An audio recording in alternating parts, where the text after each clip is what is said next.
When vanilla Shin Megami Tensei V released in 2021, I wanted to do a challenge run for that game. However, due to that game's level scaling and balancing, coupled with its non-existent story, I opted to not do any challenge run of that game. With the release of Vengeance in 2024, and the changes it made to how its levels and balancing worked, and its objectively better canon of Vengeance story, it made me want to actually do a challenge run for this game. So welcome to, can you beat Shin Megami Tensei V Vengeance without Demon Fusion, and with only Proto Fiend essences? The no fusion part is pretty straightforward. At no point are we allowed to use the World of Shadows for any and all forms of Demon Fusion. The Compendium, Miracles, and Essence Fusions are still allowed, but Essence Fusion is going to have massive restrictions, as per the second thing listed in the title. The protagonist can only use Essence Fusion with only Proto Fiend essences, which are the Aogami and Tsukiyomi types. Demons are not allowed to use Essence Fusion at all, since that would destroy the whole point of having no fusion in the run. However, I will still be allowing the use of the Miracles skill manifestation, which allows a demon to learn a random new skill upon leveling up after they've learned all of their innate skills. The reason why I'm allowing this is because it makes nowhere near as much of a difference as Essence Fusion, since you can't control what skill is learned. So you can either get one of the best skills of the game, or one of the worst. Lastly, I am going to be allowing the use of all the grinding DLCs, but like my SMT IV Apocalypse video, I'll only use them when grinding becomes a slugfest, but if I do encounter a Mitama in the world, I am still allowed to fight them. Now that the rules have been established, I select New Game, select Hard as the difficulty, and let the challenge begin. The game starts with an opening monologue about how God created the world, how it fell, blah blah blah. I don't give a shit about this, let's just move forward to the most important thing here, whether or not we'll take this random girl's hand. Taking your hand will put us on the Canon of Vengeance route, whereas not taking your hand will put us on the Canon of Pile of Shit route. Take a wild guess on which one I chose. We wake up in class, choose our name, and are stopped by a crime scene where someone supposedly got eaten. Wow, that escalated really quick. So we have to detour through Takanama Tunnel, where we come across Douchebag and his friend. Yuzuru finds us, and the tunnel collapses like it was in a Persona 4 social link. We wake up in a desert wasteland where we watch Douchebag get taken by an angel, all while we get swarmed by daemons. Luckily, some random blue light spawns a blue-haired man that fuses with us so we can fight. The tutorial fight is literally just do as the game tells you and you won't die. The guy who fused with us introduces himself as the Proto Fiend Aogami, and we're what's called a Nahobino. Rather than delving deeper into what was just said, we proceed forward to find Tokyo Destroyed and come across our first Leyline Fount, where we get sucked into Cadaver's Hollow to meet this giggly bastard named Gustav. On top of allowing us to buy his wares, he tasks us with fighting all 200 of his minions called Mimon. The rewards for doing so are mostly essences that we can't use, but there are still rewards that make it worth finding them. Once we leave Cadaver's, we finally get to the recruitment tutorial where we recruit the first demon of the run, which is of course a pixie. With that, the game finally gives us the freedom to explore. The first thing I do is recruit a Preta and find his brethren trying to eat a pixie knockoff. Thankfully, our Magatsuhi gauge was full, so we just steamrolled them with a Magatoki critical. Young man, there are demons in this world that feign kindness to prey on you. I suggest we ignore her and move on. That is the best thing you've said all day, Aogami. I recruit Amaroki and pick up the Aogami Type A essence, which imparts us with Tarunda and Rooted Soul. Shortly after, we're granted access to the World of Shadows, where we are introduced to Sophia, who introduces us to Essence Fusion and Miracles. I fuse with the Type A essence and go to take on our first abscess, which are going to be essential because defeating the mini-bosses within them unlocks new miracles. The first one is against 3 mandrakes who are weak to fire. If you haven't recruited Amaroki yet, I would highly recommend you do, since he's the only one at this point who knows Agi. What you want to do for this fight is to debuff the mandrake's attacks with Nahobino, heal and buff with Pixie, attack with Preta and Amaroki, and occasionally attack with the former two. Even with this strategy, we still had a few close calls, and the mandrakes are really spongy, but ultimately we pull through. Defeating this abscess unlocks, this list of miracles, all of which will be useful.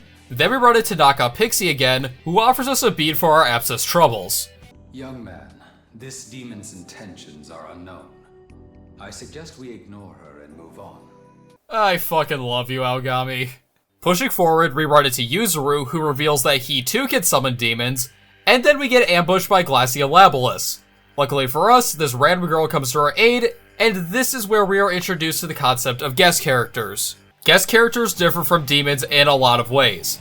They can't be dismissed from the stock until certain points of the story, they can't use stat boosting items or items that increase skill potential, and their skill sets are fixed, meaning miracles like skill manifestation won't work with them. Despite that, their skill sets will always be viable for when you get them.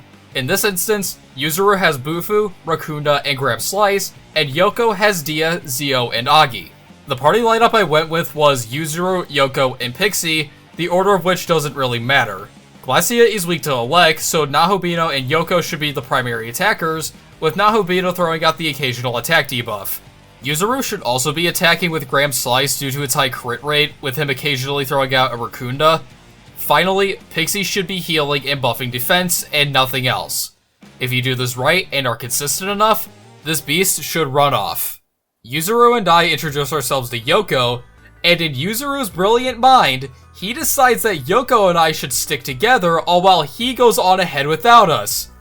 You know, if you're in a desert wasteland crawling with demons, call me crazy, but I think splitting up is the last thing you want to do. Well, that's a Yuzuru problem. On the other hand, Yoko joins us as our first official guest character.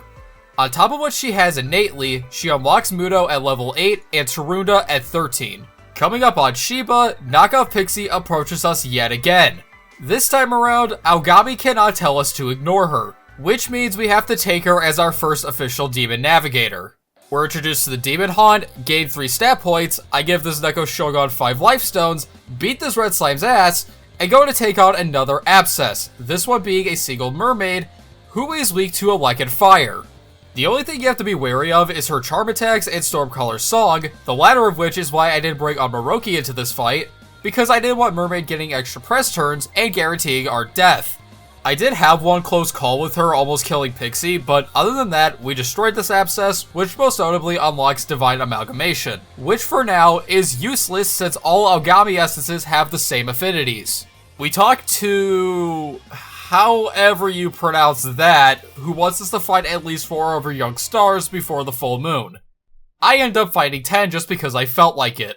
I also talked to Nyami, who wants us to take out Dormarth because she was trying to play Digital Devil Saga. And Dormarth, for an early game side boss, is a bitch! Sukukaja and Muto are to blame for this, the latter of which we're weak to, which means we have a high likelihood of getting insta-killed, which happened more times than I could count. Eventually, I became fed up and decided to come back later. I recruit Kate Sith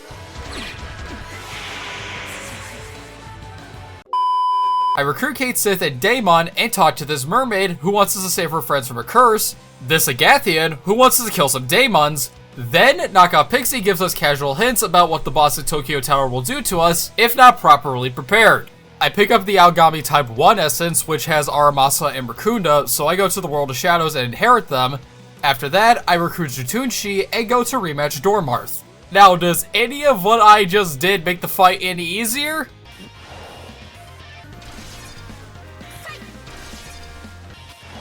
Nope!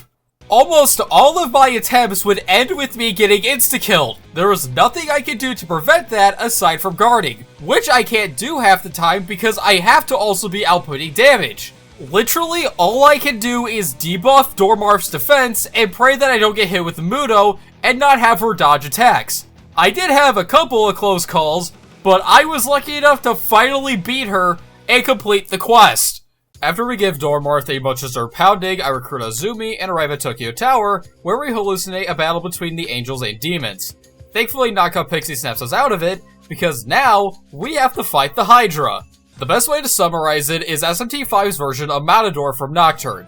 If you're not properly prepared and don't know how he functions, he will fuck you up. If you recall what Knockoff Pixie said, you'd know that Hydra specializes in fire and poison. The fire part is straightforward, but the poison part is only half true. Hydra does spit poison via Toxic Breath, but Toxic Breath is classified as a dark attack with a chance to inflict poison. To deal with that in Fire Breath, you're going to need to buy fire and dark dampeners from Cadaver's Hollow. When he activates a Mogatoki critical, he is guaranteed to use Toxic Breath, so that should be the only time you ever use the dark dampeners. However, once his heads fall off, he will stop using Toxic Breath and start using Frenzy when he uses a Mogatoki critical. Guess how I found that out. The only thing you can do against that is just guard. since physical dampeners aren't available in Cadaver's Hollow, and you can't get them from encounters at this point in the game. So, unfortunately, with my current lineup, this fight is not happening. So I decided to go out and complete the Spirit of Love quest, which involves fighting Linan Sheed and Ibon Datara.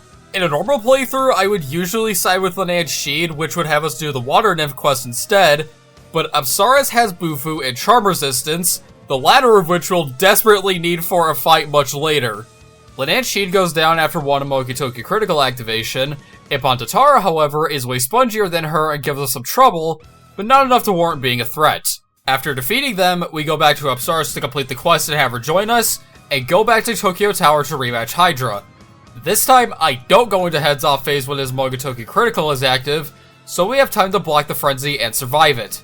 After that, we just spam ice until he goes down. And now that he's out of the way, we go forward and do the Cursed Mermaids quest, where we have to fight Pazuzu. Pazuzu is really easy.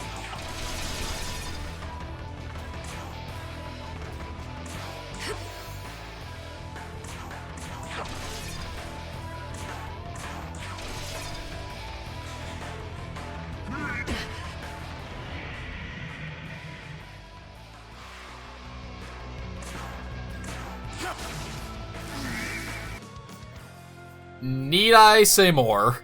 We meet Goku, who gives us the return pillar, which will allow us to go to any leyline fight we previously interacted with, and now Ogami is having us go to the Tokyo Diet building to meet up with the Angels of Bethel. But before we do that, I decided to go to Onorimon, where we talk to the one and only Wog Gaming. He tasks us with fighting the four holy beasts, Guixian, Baihu, Fei Wong, and Long. However, we are nowhere near strong enough to take them on, so we have to put this off until much later. A boss I can't take on right now is Anahita. She has a weakness to both elect and fire, and she is very predictable because she'll use Hellish Spurt every time she activates her Amogotoki critical. Towards the end, she kills everyone in my party except for me, which forces me to activate Amogotoki critical and use Armasa twice to take our win. Getting back to the main story, this angel dies right in front of us, and we are greeted by wonderful demon ass. I mean Naamah.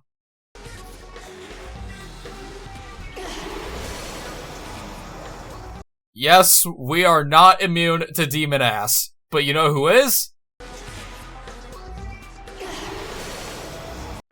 Yep, this fight is the reason why I recruited Absaris and not Linan Sheed.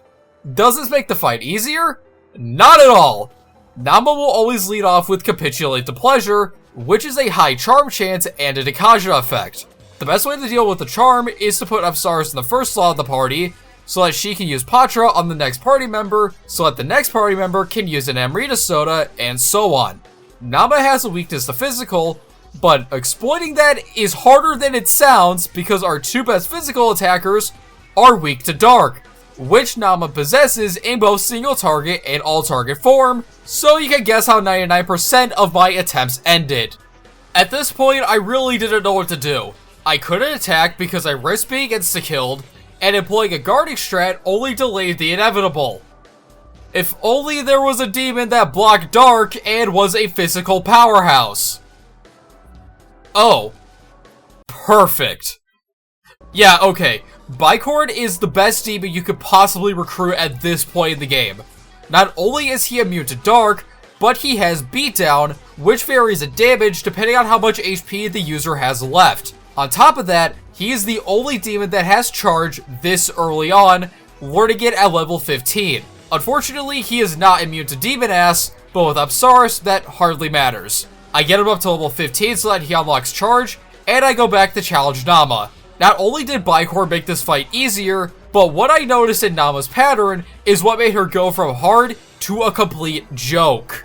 Naamah will consistently use Mudo every second turn. If you block Capitulate to Pleasure, she will use Mudo on her next available turn. If you block that, she'll use Tarunda, Mudo, and on her next turn, use Capitulate to Pleasure, rinse, and repeat. Also, since Bicord naturally nulls Dark, blocking with Nahobino now becomes feasible, since Naamah will lose her second press turn thanks to Bicorn, and weaknesses are covered up when guarding, so you won't have to waste a Dark Dampener in this fight. If you're consistent with this strategy, Naamah's ass will be yours. We're introduced to the rest of the Qaditsu, which includes the second hottest demon in the game, Recruit Nozuchi, and finally reach the Tokyo Dia building, only for the two angels guarding the entrance to send us out to kill Eligor and two Andres. On my way there, I decided to take on this Shisa abscess, which is not hard at all, and unlock skill manifestation, which is the miracle that allows demons to unlock new skills after learning all of their base skills. We go to take on Eligor and his two Andres, who actually give us a degree of trouble. The two Andres have Tsukukaja that we have no way of peeling off, and their basic attacks, along with Eligor's Miragi, hit like a pound of bricks. By the end of the fight, 3 of my demons and Yoko were dead, but by some miracle, no pun intended, we managed to beat them on our first try. So we go back to the Angels to report, but we find that they up and ditched, which means we can now proceed to the Diet building. We find the Agame Type 2 essence, which imparts us with Miracle Water, giving us our first all-target healing skill. Though when we go to the World of Shadows to learn it, Sophia gives me the Menorah of Knowledge.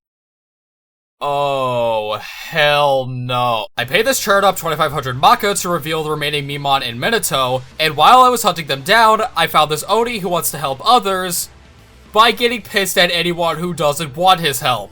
The first attempt, we get decimated when Oni is at a pitch of health, and it was, towards the end of that attempt, that I discovered the glorious taunt strategy that Nozuchi makes possible. Because he has a physical resistance, and Oni only possesses physical skills, Nozuchi should be the one taking all of the hits. Of course, this strategy can't be shit on if he does decide to use Crusher Onslaught. The other two party members I went with were Yoko and Kate Sith, because they have electricity, which Oni is weak to. This lineup proves to be the ticket because I'm able to finish the fight with no one dying. Oni decides that he's not going to help anyone anymore. However, we come across a bird family who needs protection in a cave with a bodyguard. So after we stage a fight in front of him, Oni decides to take them in, so we've come full circle. Getting back on track, we finally go inside the Diet building where we meet the 4th hottest demon in the game. Wait, hold on. There we go. Despite Naamah having wind attacks that can easily decimate us, she is a goddamn joke. So much so that I only use force dampeners when she's about to use Sacrifice of Clay. What's the secret, I hear you asking? The good old taunt strategy with Nozuchi that will have her direct her Zamas at him, which does get him killed, but before we can even deplete Naamah of all HP, the fight ends, and we don't even get any EXP out of it. Gee, fuck you too, game. Naamah's Playboy shows up and threatens us, but thankfully the game has mercy on us and doesn't thrust us into another fight. Further in, we find Douchebag, Yuzuru, and a Nocturne terminal that transports us to Bethel HQ, where we are immediately threatened by this nearly bald-headed bitch. Fortunately, Tao stops her and gives us an exposition about what happened to the real Tokyo almost 20 years ago, and basically says that our entire life is a lie. Koshimizu forces us to join Bethel, but you know, it's not like we had anything better to do anyway. Hot Demon number 2 gives us more exposition about God in our sleep, and then we go to school the next morning to see this girl get bullied and have a schizo moment. After class, we talk to this occult expert about a dream Miyazu has been having and comes to the conclusion that it's about this god named Konsu. Why do I get the feeling this will be relevant later? Tao meets us at the dorm roof, where she says this about Sahori. It's just, I think she's being bullied. Yeah, no shit. And to make this scene even better, Yoko appears out of nowhere and delivers the best line in the entire SMT series. I hate her. You really want to help? Then ask yourself if you're willing to kill the girls bullying her. On our way to school the next morning, we're just reading a book while everyone is running in the opposite direction, but I'm sure it's nothing. Oh, hey, Demon Ass is back, ready for another spate. Never mind. Okay, yeah, these two are not happening. Naamah's moveset is exactly the same, but Glaciolabalus gains Zanma and Mirage Assailment, both of which are force moves, which we are weak to. However, Naamah's Mudo skills are what get us killed, because unfortunately, she doesn't follow the same pattern she did in her standalone fight. So now, she is completely unpredictable. So the only thing I can think to do is grind, and during my grinding session, my Pixie learned Secunda from Skill Manifestation, finally giving us a way to debuff accuracy evasion. I recruit Piollade and Ippondatara, and proceed to not use either of them in the rematch as I remember the glorious taunt strategy with Nozuchi. Ippondatara also has taunt as well as beatdown, but I wanted to save him in case Nozuchi would go down because I didn't want two taunters on the field and risk losing both at the same time. So basically the key to this fight was to just use the same party lineup I had in Naamah's standalone fight. However, this still doesn't guarantee victory, as you still have to watch out for when they activate a Mogatoki critical, because it is guaranteed death if both are still standing. If Naamah's dark attacks don't kill you, Mirage Assailment will. What you have to do when they activate a Mogatoki critical is to kill Naamah first and fast, so that Glacia is left standing and you can invalidate Mirage Assailment with a Force Dampener. Unfortunately, I ran out of Force Dampeners after the first Mogatoki critical, Mirage Assailment, so I had to guard the next one, which resulted in Apsaras going down, so I brought Jituchi out in her place. Near the end, Nozuchi dies, but one last Zio and one last beatdown is enough to finish the Demon Dog. We make our way to Josuji Temple, where Goku informs us that demons are attacking our school, so we go there to meet with Yoko, where upon going inside, we see a Rule 34 artist Sweat Dream wrapping his tentacles around Sahori and putting her inside of him. Shouldn't it be the other way around? Tao also joins us, giving us two guest characters, which allows us to get to the school dungeon proper. The fights in the school aren't really anything of note, as they're just enemies you'd encounter anywhere, so... Come on, Tao. Do it. We all know you want to. Just... You fucking pussy. So, Sahori doesn't embrace Lamu like she does a Canada pile of shit, which pisses him off and prompts a fight with him. Lamu gets the first turn and leads off with Babylon Curse, which gives us the Bud status, which causes us to lose a press turn, and covers us with... Do I even need to say it? He also has Bafula and Mudo because of course he does. Fortunately, his tentacles are weak to light and force, so Tao should be in the party since she has Mahama, and I would also buy Force Shards from Cadaver's Hollow. All of this makes him piss easy, so we take him down in literally no time. Unlike Cannon a pile of shit, Sahori actually survived. God damn it. So we meet the second hottest demon in the game, and because of plot convenience, Tao is able to come back to life, but not Sahori. Then we witness Yuzuru push Douchebag around for getting Miyazu kidnapped, which leads us to Shinagawa.